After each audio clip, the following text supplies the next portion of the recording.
Mula sa kabisera ng Inglaterra, sa puso ng Britanya, London, UK. London, UK. Ito ang Channel Philippines Network, Pinoy Radio UK. Pinoy Radio UK. Sumasahing papawid, 24 oras. 24 oras. Buong linggo. Sa www.pinoyradiouk.com. Ang mga pinakapaborito mga awitin, mga pinakaabangang programa, at mga sariwang balita at impormasyon mula at para sa mga kababayang Pilipino sa UK at sa buong mundo. Pinoy Radio UK. Pinoy Radio UK.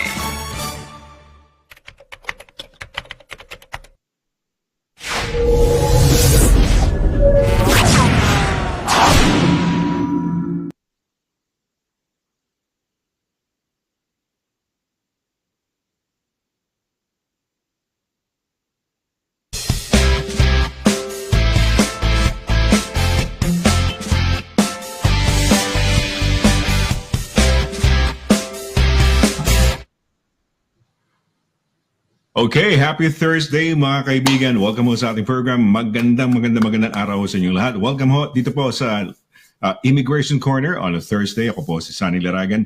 Palagi ang ninyong nakakasama kapag ganitong araw. So welcome ho. Good evening ho sa ating mga kababayan sa apat na sulok ng United Kingdom, Wales, Scotland, Northern Ireland at England, syempre, no?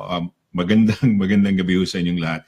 Ito po ang lingguhang programang wherein we talk about immigration matters, immigration issues, dito po sa programang ito. Pero hindi ho ako ang nagpapaliwanag yan dahil wala naman ho ako talagang alam malawak na kaalaman pagdating ho sa immigration. Ang star of the show ay pakikilala ko, no? Siya ho ang kauna-unahang abogadang Pinay, no? Or Filipina dito ho sa United Kingdom. At siya ho ang managing partner po ng Douglas Simon Solicitors. Siguro hindi na natin pahabain pa. Pakilala na kagad natin, tawagin na natin, isama na natin kagad sa programa natin dahil siya ang essence ng programa, siyempre, immigration expert on an immigration program. Mga kaibigan, walang iba kundi si Attorney LIRA Simon CABATBAT. Attorney, happy Thursday.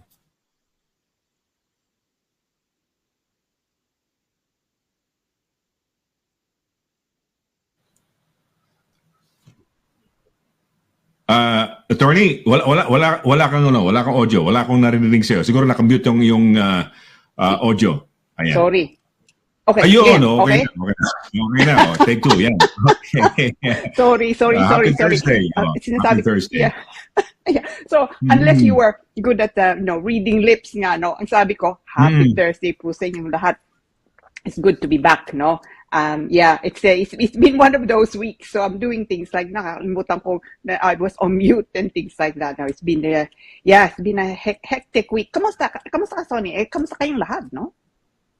Okay naman. I think it was a wonderful, parang magandang panahon ng nakaraan yata itong weekend, no? Kahapon, we were 28 degrees dito kung saan ako naroon. And it was truly hot talaga, humid. Bihira ako makaramdam ng gano'n. No? It was really, truly hot. I think it was yesterday. Oo. Pero okay naman. Weekend, where did I go last weekend? Hindi ko na matandaan. Ikaw, Attorney, wala ka bang any premieres or any event na pinuntahan mo? No. Or baka... last time you had this Formula 1 yata, di ba? Yung sa ano? Last year. Sa lugar na yun? Anong lugar yun? Yung may dito? Sa Pilipinas. Sa Pilipinas. Silverstone. Sa UK. Silverstone, yeah. One of the legs ng ng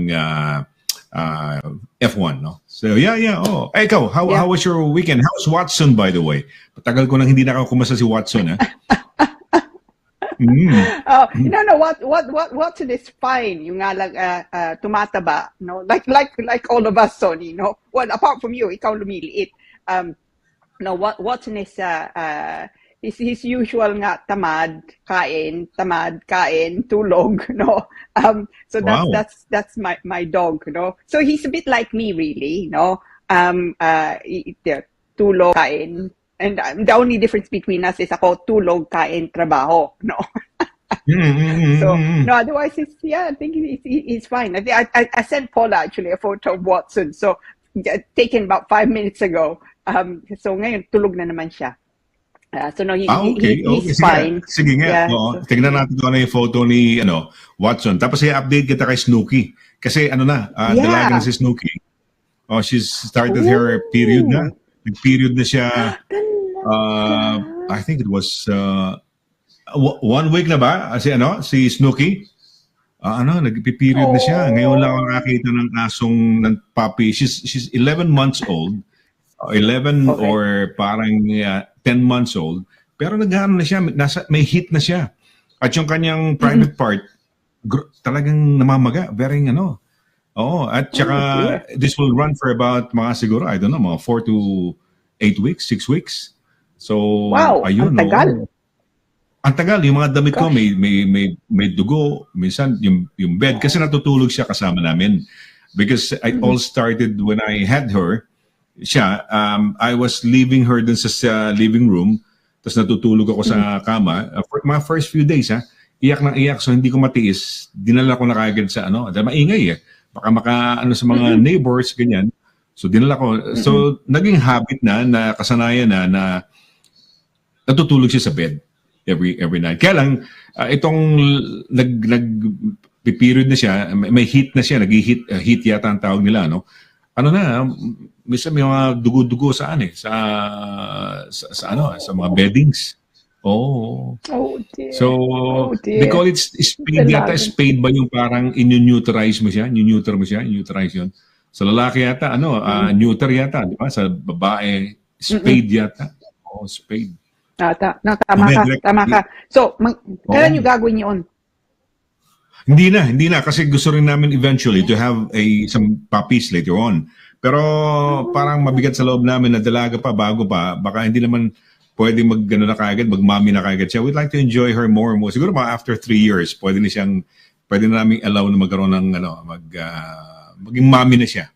Ganon.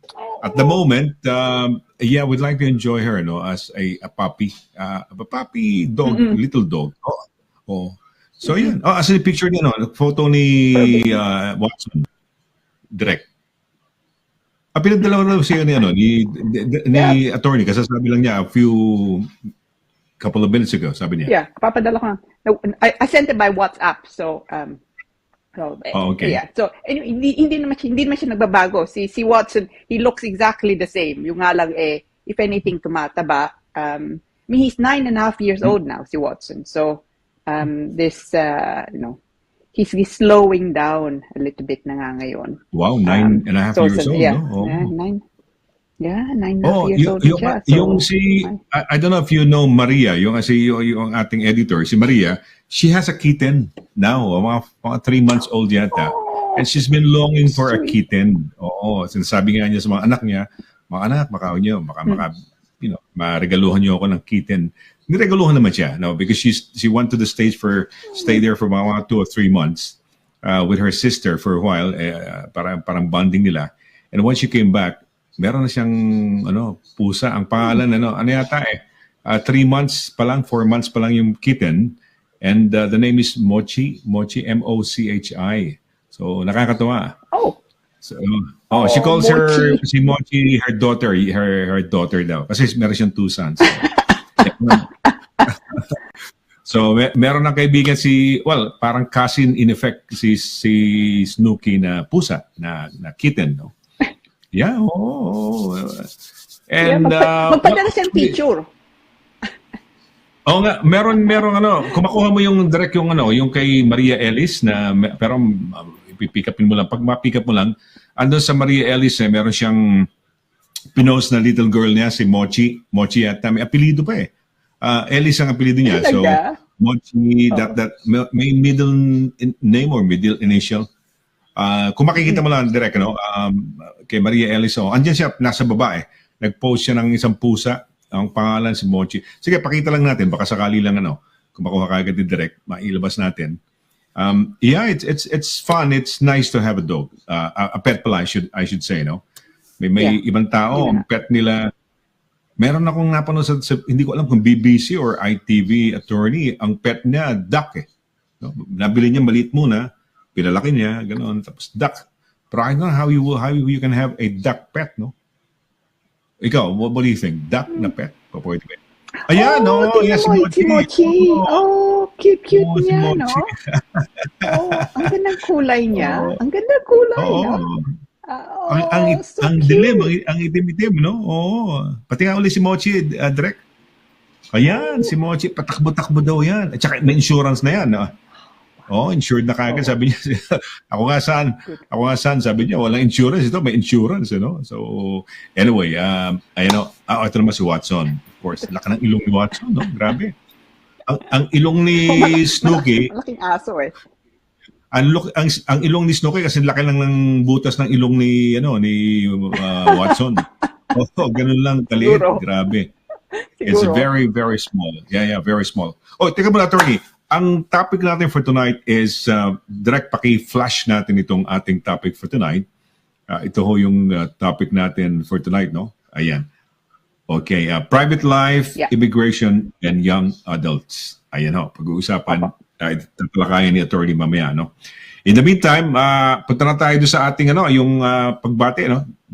Yung ating, yung mga bragging rights, kung sino yung unang bumati sa atin.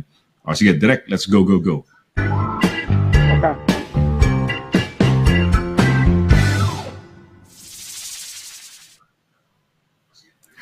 Okay, ayan. Okay. Attorney, ayan. Sino sa palagay mo, who do you think is our first greeter yung bumati sa atin sa ating Immigration Corner on a Thursday?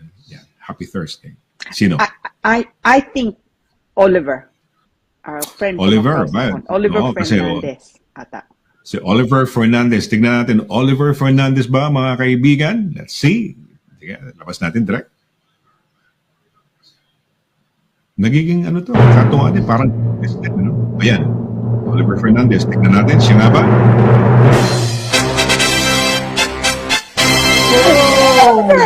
Wow! Oliver Fernandez. It is Oliver. Galing.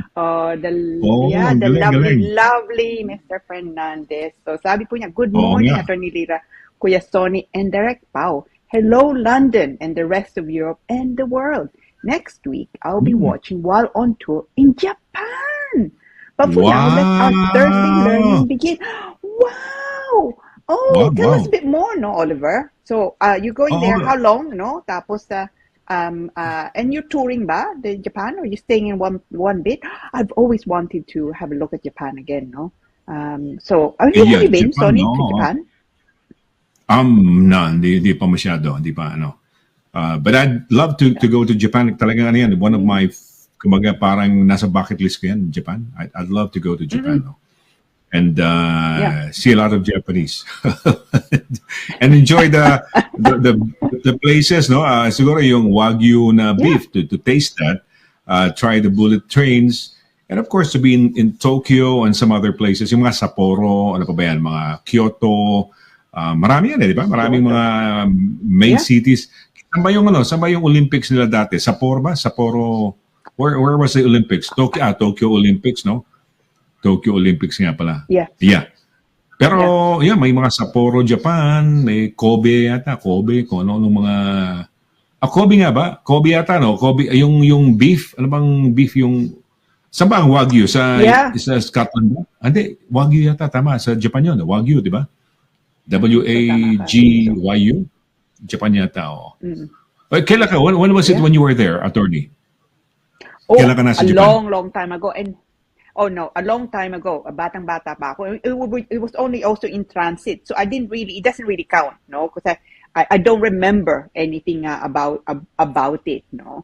I remember landing, tapos going on a coach, no, to the hotel. Tapos being taken from the hotel back to the airport. It was just an overnight thing. I was probably, 13, 14 at the time. Okay. So I'd love to go and talagang tingnan nga, no? Like a proper holiday. Yes, tama. Kaya nakakaingit si Oliver, no? In fact, he was, isa ba siya, nag-mountain climbing yata siya. Parang nakita natin, nagma-mountain siya nun. He's doing a lot of activities. Great, no? Maganda yan. Well, tell us about it. How long is it, no? But in the meantime, tama ka, attorney, no? So kudos sa'yo, no? Nakaisa ka. So one, no? Out of one muna, no? Okay, sige, let's start. Okay. Sino second? Okay. As second, I would say is, I'm going to go with MM Giling because I saw her recently. Si MM. Oh, Emma Giling, si Emma. Okay, let's try Emma. Sige, MM Giling. Ayan, parang yun.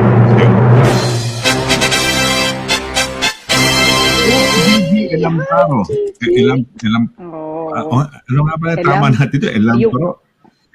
Elamparo. Gigi Elamparo. Elamparo, sabi niya sa Elamparo. dati. Oo. Hi, Gigi. So, Gigi, hi. Thanks for messaging, ha? Yeah, yun nga. So, good evening, Okay. sabi po niya, no? Attorney Lira and Kuya Sonny. Happy Thursday, all viewers. Also, direct power. God bless everyone. God bless, Gigi. Hopefully, you're well, no? And enjoy the kind of good weather, di ba? Oo. Kahapon lang, medyo nainitan ako. Talagang, kahapon naka-electric fan pa ako habang nagsishow sa init, no? Oo, yeah. So, yes, Gigi, mabuhay, ha? Oh, okay. So, sino pangatlo, attorney? Sino sa palagay mo? Okay. I think Miss Paner. Miss Paner. Ayan, Miss Galicia Paner. Paner. Si, Marian Galicia Panera.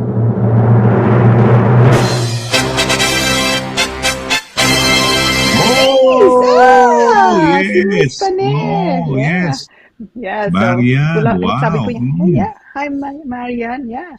Hello po, Kuya Tony and Attorney Lira at Direct Pau. At sa lahat, happy Thursday po. Magandang gabi. Happy Thursday. Stay safe always.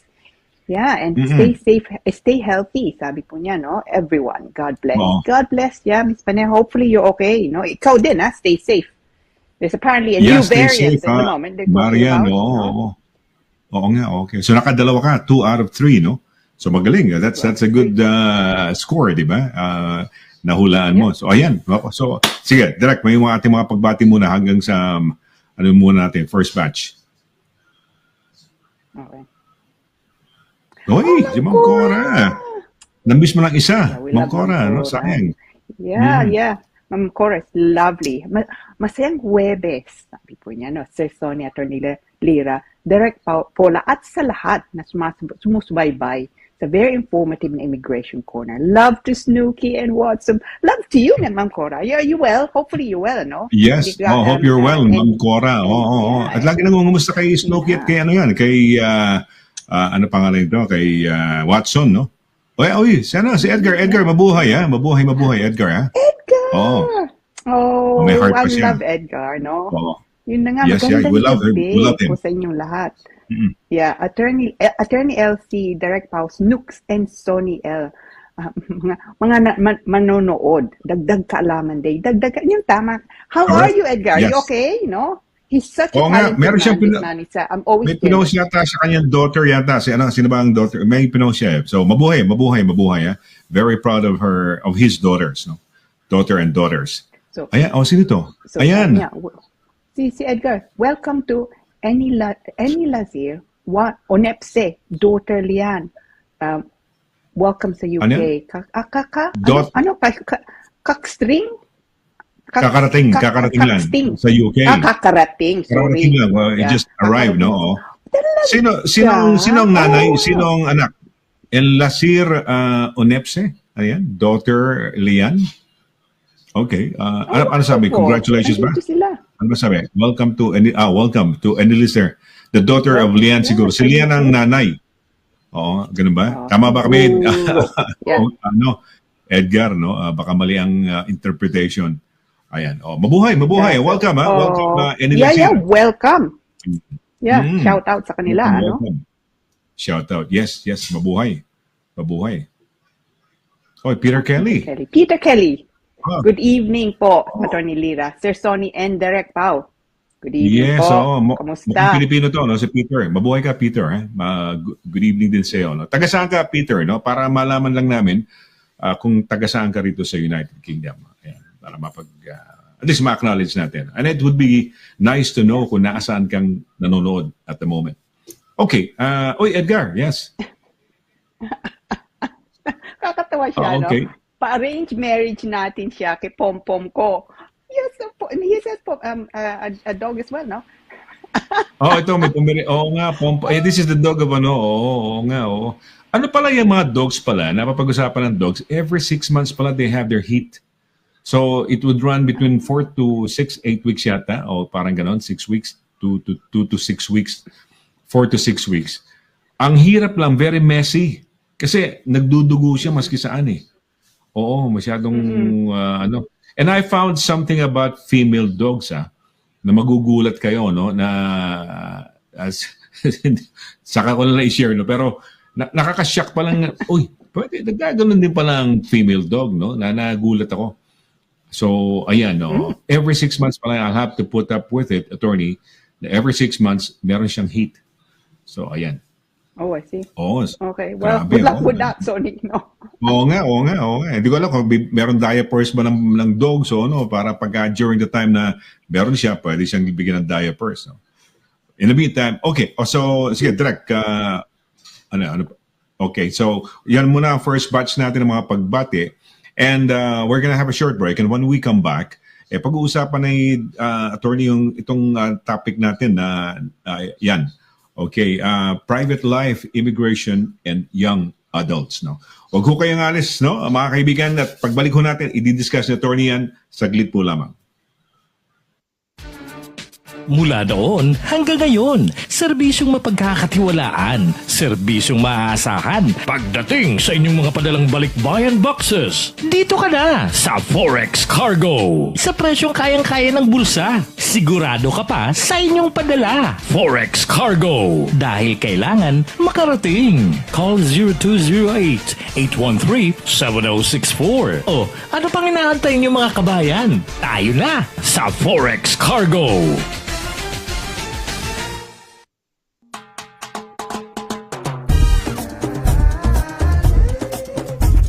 100% all natural. Tasty. Healthy. Versatile. 4 unique flavors. Taste a real sauce. Galettos. Mula sa kabisera ng Inglaterra, sa puso ng Britanya, London, UK. London, UK. Ito ang Channel Philippines Network, Pinoy Radio UK. Pinoy Radio UK.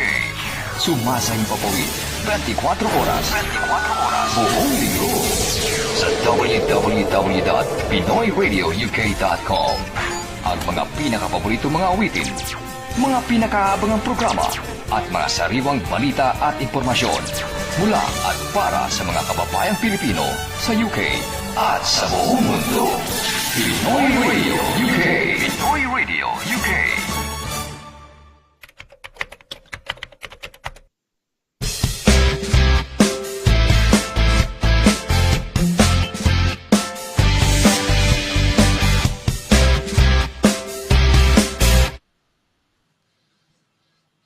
Okay, nagbabalik ho yung ating palatuntunang Immigration Corner wherein we talk about immigration issues, immigration problems, kung meron kayong mga tanong, no? Okay, ito na ho. Once again, pakikilala natin yung ating pinakamamahal na eksperto ho pagdating ho sa larangan ng immigration law, no? Walang iba kundi si Attorney LIRA Simon CABATBAT. Once again, happy Thursday, Attorney. Happy Thursday po. Happy Thursday sa inyong lahat. Welcome back, no? Sa Immigration Corner natin. Ayan. O sige, Attorney, sige. I guess, no, take it away. Sige, we're going to be talking about, private life, immigration, and young adults. Okay, so umpisa na po natin. Now, ito lagi natin yung usapan, mga adults, no, pagka nandito na nga sila, anong pwede nilang gawin, magtrabaho, ganoon, o mga bata, no? But rarely do we speak really about immigration and young adults. By that, I mean an age between 18 and 25. No? Now, it's come to mind nga ito dahil I was advising a client a couple of weeks ago. So, sa kanya, ang nangyari, yung pamilya niya dumating dito nung 10 taong pa nga lang siya. No? So, obviously, well under 18 years old. No? nung dumating sila dito, yung ama at yung nanay niya, no? Nawala yung visa nila. Naging overstayers nga sila. Now, nakakuha sila ng visa, and that was obviously fortunate and was good. Nakakuha sila ng visa. Lahat sila some 5 years ago, no? Which is great. Now, ibig sabihin they can work properly and all of that. Now, itong bata, hindi na siya bata because now, yung bata, in fact, he's now 20 years old na siya, no? 20 years old na siya. In fact, he's just turned nga 20. Now, gusto niyang pumasok sa university. And as some of you would know, A-levels came out nga last week, GCSEs nga came out this week. So, he wants to go to university. Now, problema nga lang, tuition fee, sabi niya. No? So, may visa siya, may visa magulang nga niya. Ang visa niya, limitedly remain. So, matatapos lahat ng visa nila nitong December 2023.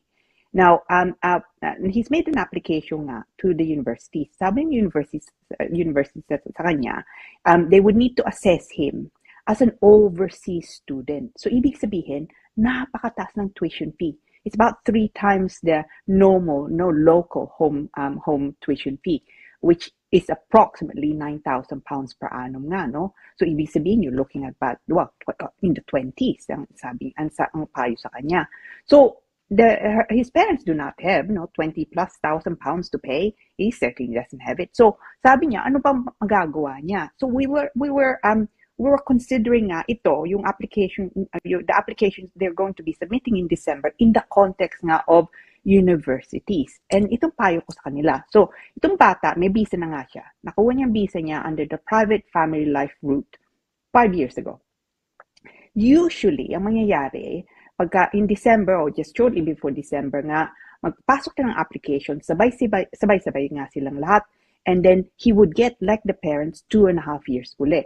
Pagka 10 taon na sila dito, then they can make an application for indefinite leave to remain. So settlement status. Now, what I wanted to be able to do for him is to get yung indefinite leave to remain, yung settlement status, much sooner. And you can or he can. Okay? So yung mga magulang, kailangan nilang mag-intay ng another 5 years effectively to get indefinite leave to remain. Dahil sa kanila, kailangan nilang pakita 10 years ng total dito. Yung bata, dahil he satisfies actually, well, it was a concession, but now it's part of the rules that was introduced back in 2021. And it's to do really with young adults, ang tawag nga nila. Specifically to do with those between 18 po hanggang 25. May visa na sila. So let's look at the conditions. So tampayo ko sa kanya ito. No? So, kailangan yung pakita, sabi ko sa kanya, okay, kailangan yung pakita na you're between the ages of 18 and 25. 20 years old yung bata. O, hindi na siya bata, no? So, but 18 to 25, 20 years old. So, we tick that box. Now, kailangan nyo din pakita that he has spent half of his life in the United Kingdom. That's easy to calculate in his case because, of course, he's 20. So, he came here when he was 10 years old. No? So, ibig sabihin, he has indeed spent half of his life in the United Kingdom. Okay? Of course, if he were only 19, hindi pa. But so, kailangan niya mag-intay. So, but now he's 20 and he entered the UK at the age of 10. So, he has spent certainly half of his life in the UK. And yung bata, he has quite good character, as in there are no suitability issues. So it's not that he's never been convicted for of anything. He's not been made bankrupt or anything like that too. So he will satisfy the suitability requirement. So basically, parang good character ang tawag, no? Now, sabi ko sa kanya, okay, kung gagawin nga natin to, kailangan niyang kumuha ng test, the Life in the UK test. The B1 test, actually, he would satisfy because one of the things that he studied is A-level English. No?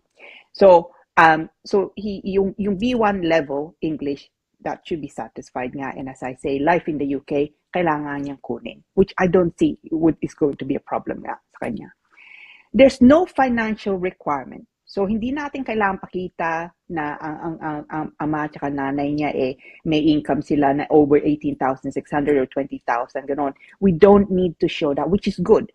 Pero kailangan pa rin natin pakita.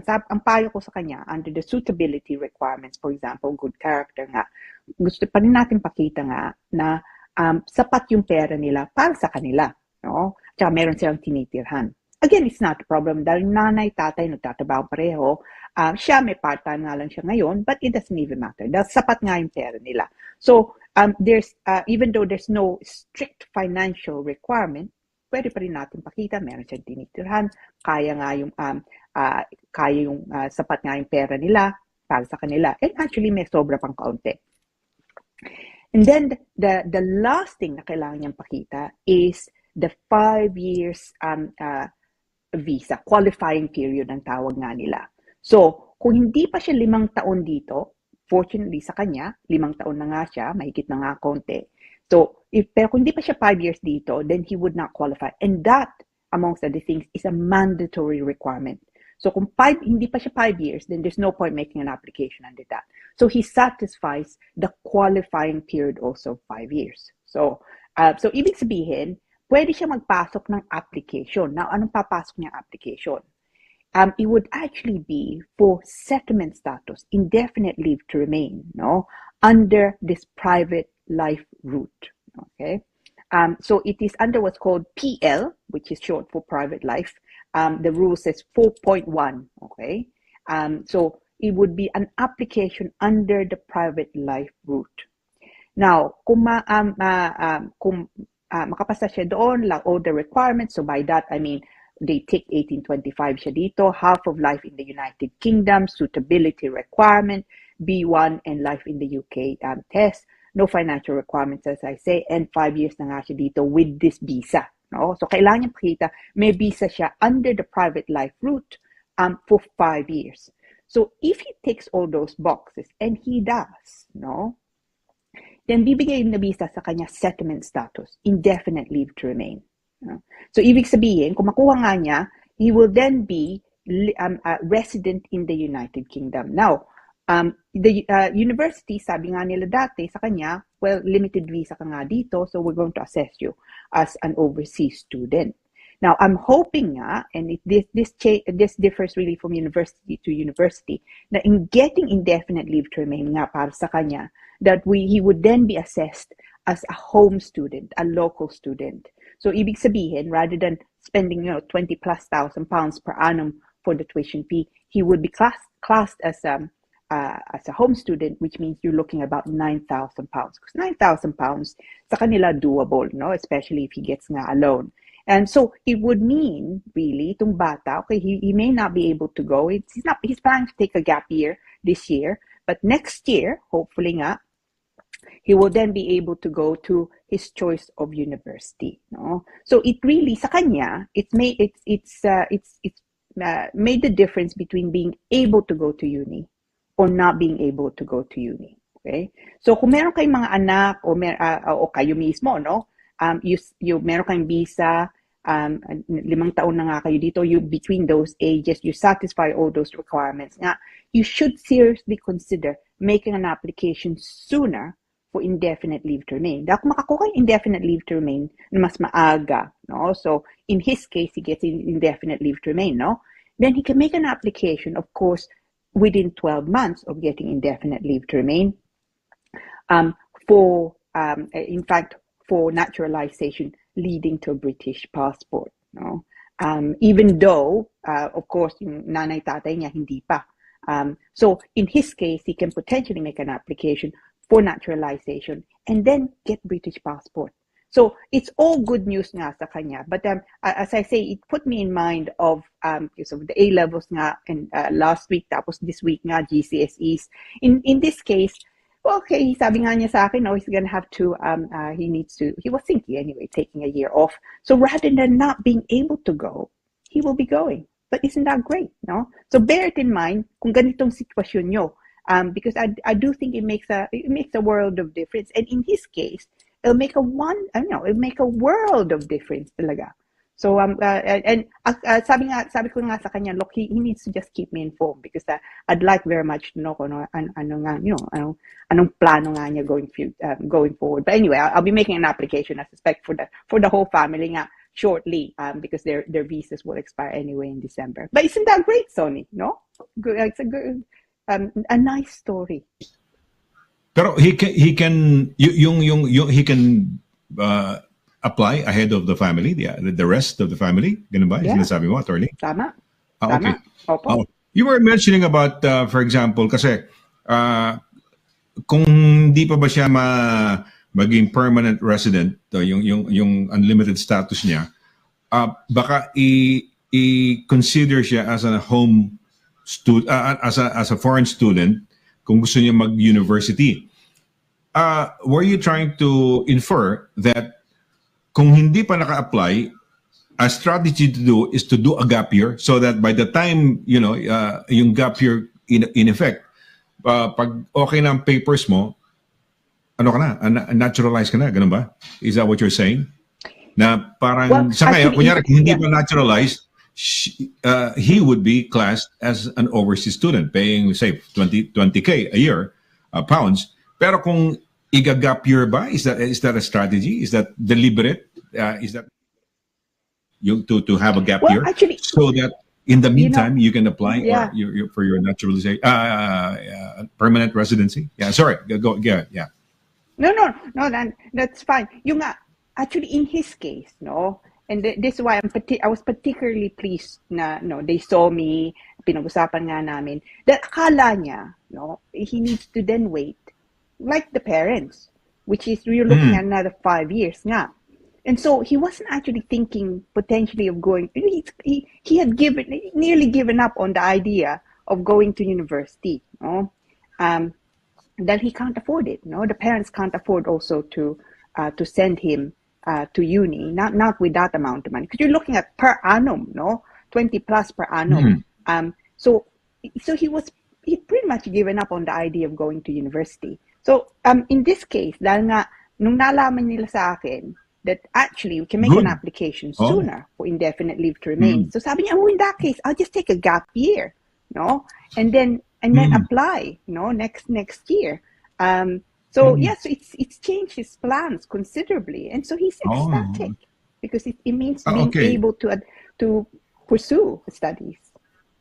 Paki ano lang yung first requirement, sabi mo 25, may age limit kasi and then the next one would be at least they have lived half of their lives, one half. So 20 na siya ngayon, so 10 years old nandito, so one half. Pero ano yung unang requirement? Ano yung unang parang criteria o ano? 2025 you were mentioning, anong edad? 18 to 25. Between 18 to 25. Ayun, between 18 to 25. At the time of making the application, he must be the applicant must be between the ages of 18 and 25 years old. May minamention ng 5 years qualifying period. Of course, yung suitability, okay naman siya. Pero you mentioned earlier, attorney, sabi mo, pag kami naturalized na, he can, pagka permanent resident, he can apply within 12 months. When you say within 12 months, the day after getting permanent residency, that's kasi within 12 months yun. Hindi mo sinabing after 12 months, no? Within 12 months, ibig sabihin, pagkatapos maging permanent resident, they can apply the following day for naturalization. Hindi pa? No. Oh, okay, no, hindi pa. No, you're quite right. I can clarify. Tama ka. Yeah, so because I heard you say that they can apply for naturalization within 12 months. So 12 months is like inside the 12 months. No. So it has to be at least another 12 months muna. Okay, minimum. Okay. All right. Yeah. Okay, magandang ruta na to because maraming may mga tag dito. It would benefit a lot of people. Marami pala kamukha niyan to, naka-benefit do sa educational aspect ng kanyang di ba? Ng kanyang life, no? So instead of paying 20K, mas mababa na, or you could probably get a loan siguro, no? Hindi ko masyadong naintindihan yan because hindi naman ako rito lumaki at wala akong anak na dito ko pinag-aral, no? So, ayan. Okay. Attorney, may question yata. May flash si direct na from Edgar Dwight. Tanong, sabi niya. Sige, pakibasa, attorney. Okay. So galing po to kay Edgar. So, if Lian is 17 and nakatapos siya ng year 11 sa Pinas, pag nag-uni ba siya, she will be treated as international student. Her mom is working sa hospital. Now still definite siya, o indeed, kung definite nga siya dito, so settled status nga siya, The only thing to watch out for with some universities, and it's not all universities, is some of them say, okay, you need to be you need to have indefinite leave to remain, a minimum of 3 years before they would treat you as a home student. But that's not all universities, okay? That seemed to change from university to university nga. Of course, kung British na nga siya, si Lian, so she's become naturalized and become British, then that's not an issue that British na nga siya, no? So the thing to ask is, okay, indefinite na nga siya, no? But do they need to is there time limit nga from when she got indefinite leave to remain, no, permanent residence, to when she would be treated nga as an international student. Some universities seem to just, take it as read na kung indefinite nga yung bata, it automatically they're then assessed to be a local student. But not all universities do that, Edgar. So check their check their conditions nga, no. It should be noted there how they assess it, yung mga conditions na requirements na nila. Attorney, kararating lang. I remember kanina we were confused with who is the mom, who is the daughter. And it turns out now, si Leanne ang daughter kasi 17. Diba? Sabi nga nun, Eliasir, ano nilabas na message kanina? Pakilabas mo nga direct, Eliasir Noresme o Oeste, ganun, magulo pangalan eh. And then may Lian, akala natin nanay si Lian, anak niya yung kararating na si Olieste, nakita mo yan direct? Yung kanina, ayan. Hindi yan. Bago na yan eh. Yung kaninang pangalan na nakakalito na Eliasir Oduutste, parang ganun eh. So we were trying to decipher the message. Sabi niya kararating lang eh. Ayan, Enilazir Onepse daughter. Welcome to Enilazir Onepse daughter, Lian. So si Enilazir Onepse, ang nanay, si daughter niya, hindi ka na baka lalaki to, hindi rin natin malaman kasi baka father to, no? Ang daughter kasi sila, pwede kasi tatay at na. Welcome to Enilazir Onepse daughter, Lian. Kararating lang, attorney. Yung minimension mong permanent residency, can the child have permanent residency? Kararating pa lang? Well, before, let's say, nasa Pilipinas pa lang and the parents are trying to get, pwede na. So you were mentioning about 3-year residence. Some universities have 3 years. Some universities may be, So, i-research yun. So, ibig mo sabihin, kung makakalusot siya, pwedeng kararating pa lang niya, pwede na siya maging home student na? Ma-consider? Yes. Okay. So, yun, nilinaw ko lang. Kasi kararating lang eh. Ngayon, ipasok mo yung mga messages ngayon para ma-clarify. Kasi yun ang nag-stick sa mind ko, yung kanina Enilazir Onepse. Ano yung second message mo na pinasok direct na merong mga, Evelyn yata, Riza ito. Ayan, anak ni Riza. So tatay siguro yun. No, welcome kay Lian, anak ni Riza. 17 years old pa lang si Lian. Nakahabol, papunta sa UK. Dito, siya sa Derby. Ayun. So 70 kasi. Perfect. Good. Yeah. Nakahabol siya dahil 18 ang deadline. Binaligtad lang daw yung pangalan. I have this information, binaligtad lang daw yung pangalan. So, Risa ang pangalan. Ikaw naman direct. Ako naman direct. Ikaw naman, Edgar, ginawa mo, nahirapan tuloy tayo, sinimplify lang. Kasi Facebook name. Sige. Anyway, so yun yun. At least pinaano lang natin na si Risa ang pangalan, nanay pala, hindi tatay. Kasi pwede naman sabing, daughter ni Inos nag-aral. Ayun nga, Sonny Laragan. Pag binaligtad mo, nag-aral Laragan. Inos nag-aral, daughter Sofia. Ayan. Lalaki pwede rin kasi, di ba? Ngayon, hindi natin alam kung nanay. Kasi daughter, when you say daughter, any of the parent can be mentioned. Kaya lang malabo yung mention, hindi malinaw, no? Kaya we clarify. So, Risa pala yung binaligtad sa Facebook name. Okay. So okay ba? So sinagot ni direct ni attorney, okay na. So maski nasa labas, naging permanent resident, pumasok, kung magko-qualify sa isang schoolan, merong requirement na 3 years, pero kung makahanap ng school, good. Walang bayad, no? Okay, direct. Tama ka. Punta tayo sa mga questions. Sige, let's go sa questions. Yeah, attorney, galing from po Maya. Maya. Maya S. Hello, Attorney Lira and Sir Sonny. May question lang po ako. Pwede po ba akong mag-apply ng British citizenship? Dahil 6 years na po ako dito sa UK.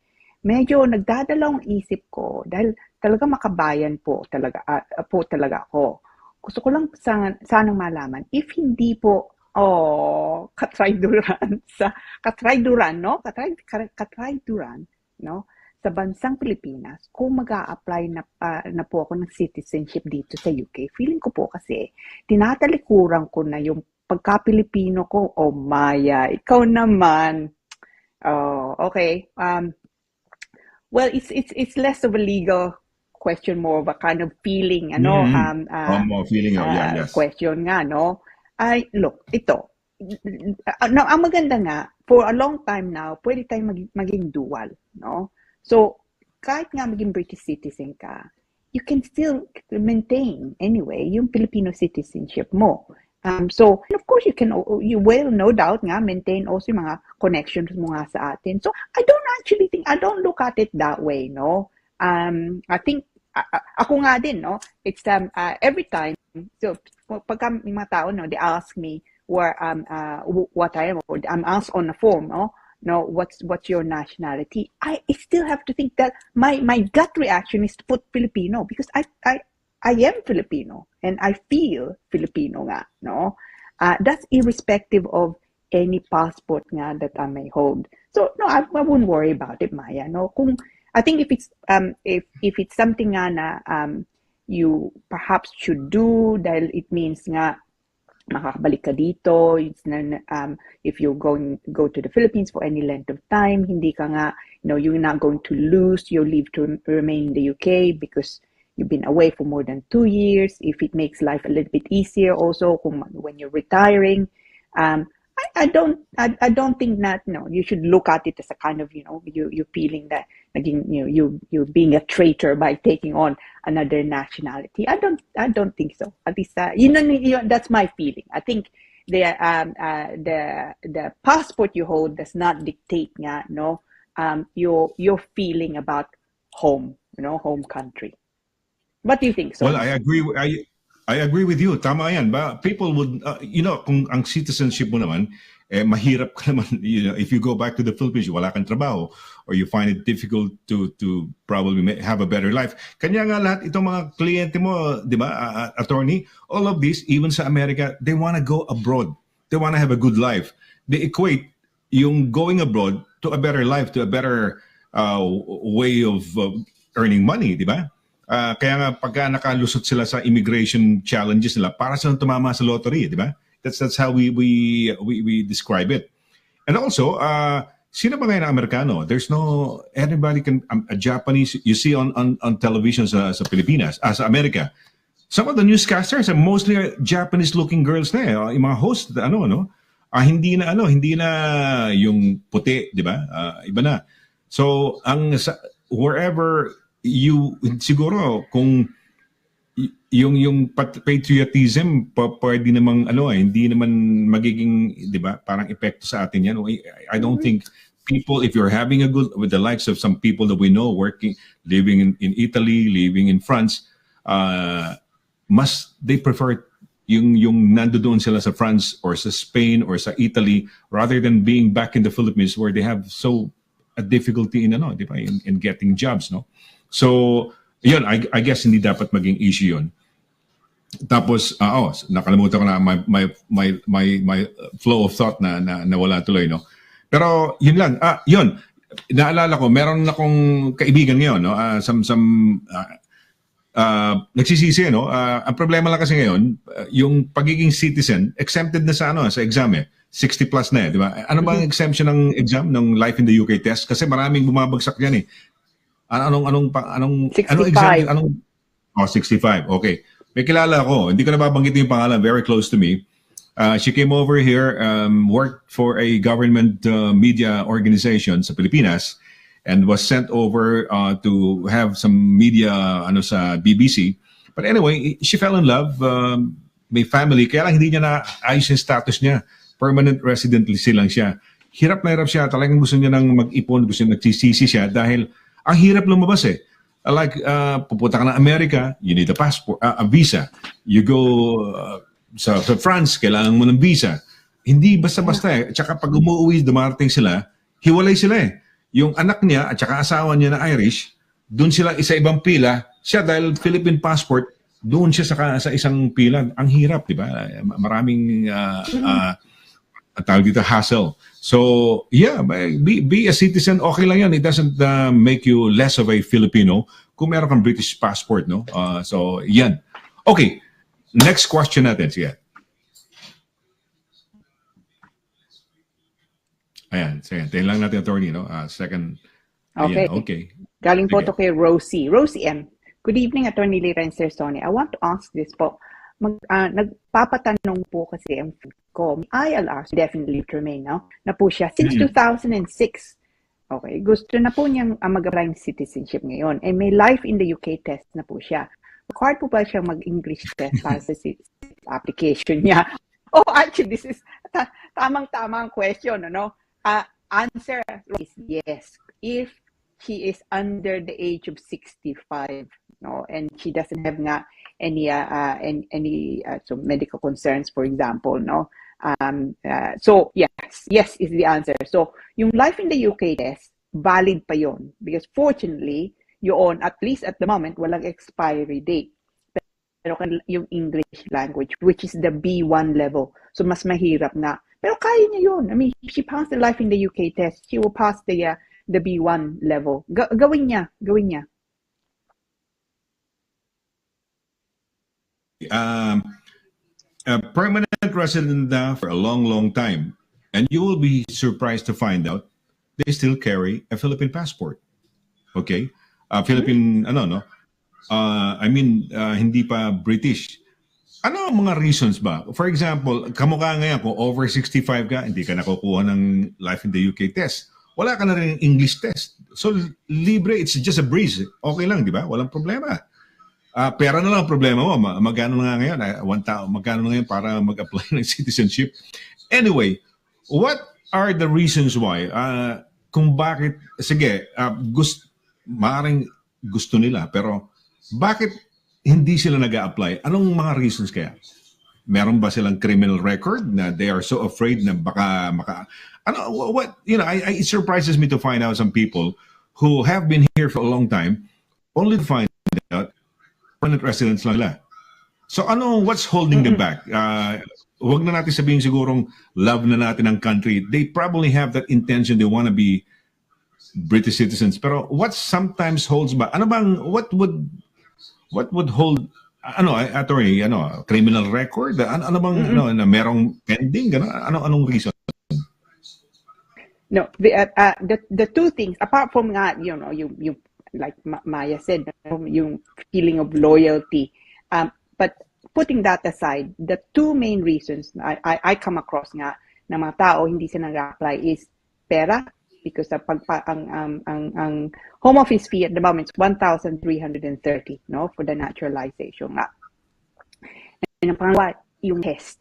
So I have a lot of clients, 65, no, and then so they need to do B1 test and the life in the UK. And the B1 usually hindi nga din problema.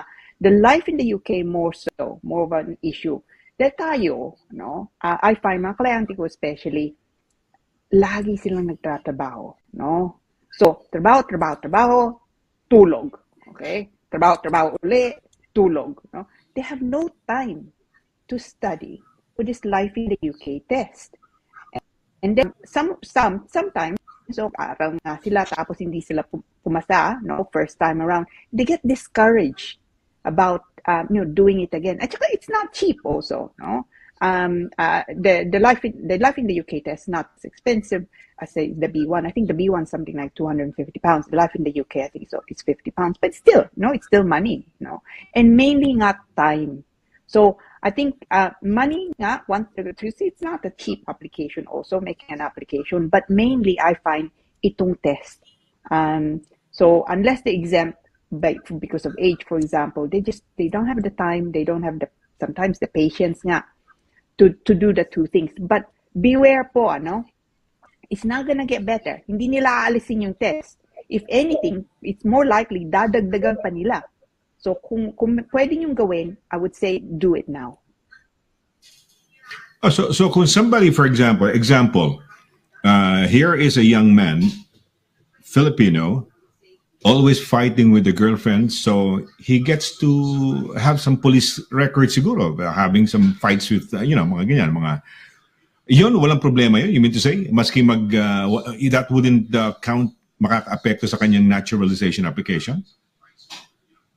It can, because one of the things nga titingnan din nila is, of course, character. No? And character is defined very widely. So it could be that that could go against good character. It could also mean sometimes nga din, someone who's overstayed in the UK, or even nga some not quite so serious but certainly convictions. All those things could be character. No, but you can make representations as long as they're not serious convictions. You can make representations nga to say, okay, nangyari nga to nung bata pa ako, it's times past since, or there were extenuating circumstances why those have happened, or and why it's led to a conviction, for example, nga, and it's not as serious in the scheme of things nga. So you can make nga representations in relation to character. But look, okay, money aside, because of course, if you make an application, you lose your money. That's of course that's quite a lot to lose. But ang payo ko, if this is your home now, tapos nga okay na Pilipinas nga din, I would say have a go, make the application. The worst that can happen is they say hindi nga to pwede. We think you should wait another couple of years and in relation to character. So, but I would suggest still have a go. Have a go dahil, kumbaga, pasok ka na eh. Meron ka ng permanent residency eh. Tama ba yan? May ILR ka na eh. Yeah. So, they cannot kick you out of the United Kingdom. So, give it a try. Ganun ba? But of course, do your life in the UK test, no? At saka yung okay. Life in the UK test. At saka English. Pahabol. Yan, sige. Tanong yung ma'am ni Lian ay, kararating lang dito nung February this year. Magulo yata tayo, magulo. Nanay, teka muna. Oo. Yung ma'am ni Lian, okay. Oo, naguguluhan ako. Nanay ba, kararating din? So, nanay ba, mag-aaral din? Hindi pa sila PR, okay. Yeah. Yeah. No, so sabi niya, so pare. Oo. Yeah, pareho sila hindi pa PR, no? Hindi pa sila permanent resident. So, kung hindi sila permanente dito, wala silang indefinite leave to remain, settlement status, or permanent residence, Edgar. No, she will definitely be treated as a foreign student. Ayun. Parang magulo. Parang, yung pambasa ko ba, ang pagkakaintindi ko doon is, even the mom is also ambitioning or aspiring to be a student? Ganun ba? Eligible ba sila to apply sa uni? Not as a foreign student. Yeah, kasi so sabi, pahabol na tanong yung ma'am ni Lian, nagpapatanong yung ma'am ni Lian, pero kararating lang dito, kararating din lang dito ng nanay. So magkasabay, eligible ba sila? When you say apply sa uni, not as foreign student. Yeah, hindi pa nga, yun. Yeah. So yun, kanina tanong ko kay, meron akong parang, kumbaga parang qualifying question kay attorney. Pwede ba attorney, maski nasa labas pa, pwedeng papasok pa lang magkaroon na ng status as permanent resident, sabi ni attorney, pwede. So yun, di ba? Pero itong in this case pala, hindi pa. Wala pa pala, di ba? So, ayun, kinaklaro natin kanina. Okay, well, si Lian, teka muna, sino ba? Si Lian, nagugulo. Si Riza ang nanay. Si Lian, teka muna, magulo. Siyang bata, si Lian ang bata. Oo. Pasok mo nga ulit question, direct yung message, para naguguluhan ako sa mensahe. Pakipasok mo nga ulit yung last na yon, yung kay Lian. Kasi si Risa ang nanay. Pero kung babasahin mo yung istorya, parang pati nanay gusto mag-apply. Pahabol na tanong ng ma'am ni Lian ay kararating lang dito nung February this year. Nung February, ba sila? Guguluhan ako. Anyway, sige na, okay na yan. Sige, okay na. Okay. Yeah. Okay. So good luck sa kanila. Good luck, no? Good luck sa kanila. Good luck. Pero hindi pa pwedeng mag-apply kaagad. Hindi pwedeng kararating lang at wala pang PR. maka-benefit na kaagad dun sa ano, no? Sa ano. Di ba, teka muna, di ba meron pag may dumarating no recourse to public funds. Di ba mga ganyan, di ba? Which is, when you say no recourse to public funds, that includes education, di ba? Tama ba, attorney? No. There are actually some benefits. Yeah, some benefits also are not regarded as public funds. No, may lista nga on the government website. So things like universal credit, no housing benefit, those are clearly public funds nga. But certain things. So for example, I'm just trying to think of PIP, personal independent payment, for example, is not regarded as public funds nga, and so you can make a claim, for example, under that. I'm not sure what about child benefit actually. I can't, at one point it was not considered public funds, and I think that remains to be the case. So not everything is public funds, and certainly NHS, you would think it's public funds, but it's not actually part of the no recourse to public funds. You can claim NHS care. Yeah, you can claim NHS care as long as you are what's called ordinarily resident in the United Kingdom. No araw, a few years ago, 10, 15, 20 years or less than 20 years ago, may mga Pilipino dumating and then work under a work permit, pantawag, scheme. And then as nurses, pagkatapos they were able to claim some nagka-claim na child benefits, and they were so fearful that if they applied for natural permanent residency, baka makita and it would affect their application. So are you saying yung child benefits, okay lang yan? Walang problema? Yeah. I need to check on the child benefit. At one point, hindi nga yung problema. But frankly, I'm not entirely sure na nga yun. But with the NHS, claiming it. So, pagka nagbayad ka ng IHS, you can strictly, you can then, that means you can access NHS care, yung IHS nga, pagka nakakuha na kayong visa. So, the two things na kailangan nila makita is, you have a visa, and you are what's called ordinarily resident in the United Kingdom in order to be able to claim, to access NHS care. Okay, so ngayon nagbabayad, may IHS. So parang in a way, like they cannot call it as public funds dahil nagbayad eh. Pero prior to the IHS, would that be considered public funds? Yung access to NHS? No, hindi rin. Kasi kung work not. permit ka, kung work permit ka, it says you're allowed eh. O pwede, pati anak mo pwede mag-aral eh. During that time. So okay lang, okay. At least klaro lang. Kinaklaro lang na. These are just clarificatory questions. Yeah. Ayan. Okay. Well, okay.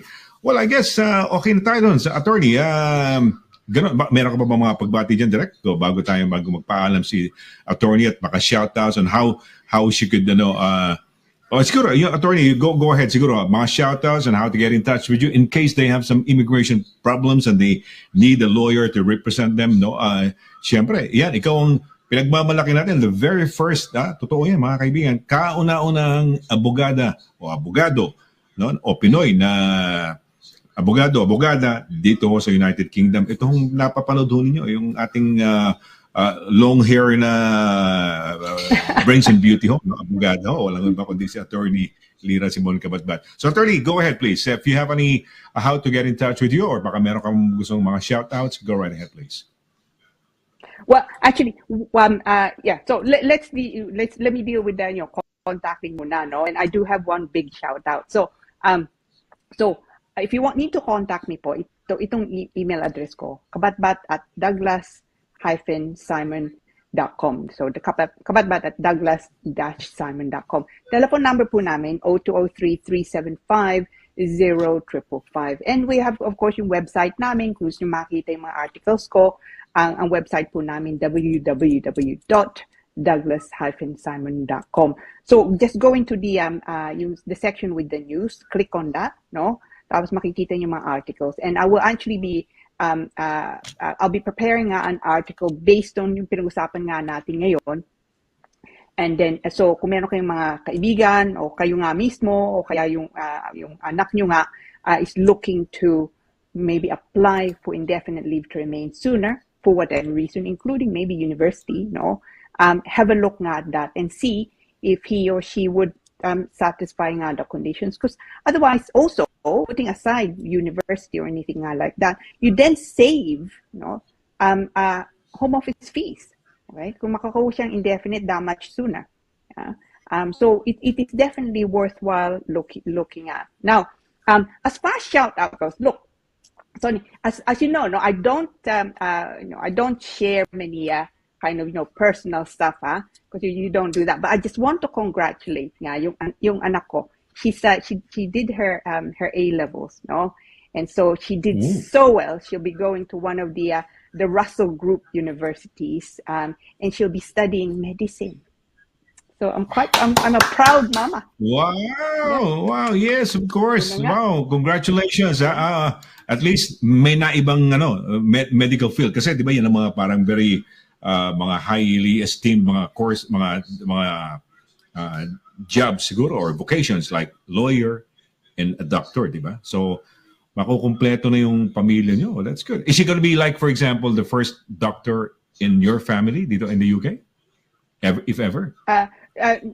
Who studied in the UK, yeah. My aunt actually, studied. Your aunt. So one of my aunts did medical degree but as far as I know, first to study here, and it always me yung mga bata, they just do so much better than us, no. But yeah, so that was a bit of a nail-biting thing last week. But no, she did so. And as I say, it's so competitive, more competitive than law. Good. Medicine. Well, congratulations. You're a proud mother, so proud mama, and congratulations. Ano pangalan niya ulit ng yung daughter mo? Better not say, Elizabeth? kasi nahihiya siya. Okay. Sorry. Sige. Okay. No worries. But congratulations, and congratulations also to the mom, because without the guidance of the mom, diba, she wouldn't be that successful. Yes, we're amazed with how they are, very intelligent, very good, pero nasa genes nanggaling din. She took after you. No? So, diba, Attorney? I cannot take any credit for credit. This, no? Well, I cannot take any credit. It's all her. So she's done very, very well. All on her own, really. Well, congratulations then. We want to. Yeah, congratulations sa kanya. So she's done. Looking forward to our well. doctor in future. Kaya lang baka sasama ba siya sa mga young doctors sa mga pag nag-strike? Future striker. Yes. Diba? Yes. Someone else good. would strike. But that's good. It's a very nice course to take, being a doctor. Kamukha diba sinasabi nga natin parang makakuha mo yung visa mo or something para kang tumama ng lottery, because sometimes really hirap at tiyaga at iba dyan nag-overstay ng pagtagal-tagal, hirap nila na, in fact, believe nga ako sa mga lalaki din na sinisikap nila hindi maayos ang papers nila, eventually naayos nila, no? Matibay yun, hindi talagang nilaban nila yun. Dahil, maraming challenges, maraming tumatakas na kababayan natin sa mga amo nilang Middle Eastern, yung hirap na ginugulat na experience noon, talagang grabe, amazing, no? Diba? I'm sure na you've handled some of these cases, attorney. So, yun nga, pagka nandito na kayo, nagsimikap kayo na maging citizen o mapunta rito, gusto niya siyempre makuha yung unang-una yung passport. One of the best passports in the world is the British passport, number 3, ano yata yan, di ba? So pinaka magaling yan. And in that line, nawala tuloy yung line of thought ko, may naalala ko. Dahil ko kasi gusto sabihin tungkol dyan. But anyway, so attorney, maraming salamat. It's been a wonderful Thursday again, Dagdag Kaalaman Day. Marami tayong nalaman. And nalaman natin na, ano tawag dito, yung daughter has made it, and then she's gonna be going to a medical course and medical school. So mabuhay. At we're going to be praying for her success din, no? Sa kanyang studies, no? And yeah, attorney, maraming salamat. Thanks for making our Thursday happy and enjoyable and informative, no? Maraming salamat. So, I guess it's time for us to say goodbye sa ngalan ho ni Attorney Lira Simon CABATBAT dito sa ating Legal Advice Corner. At sa Hindi Direct Paula Perez. Ito po si Sonny Laragan nagsasabing thank you very much sa inyong walang sawang pagsubaybay dito po sa Immigration Corner. We'll do it again next Thursday, no, for another edition of Immigration Corner. So till then, take care, God bless, and good night. Bye.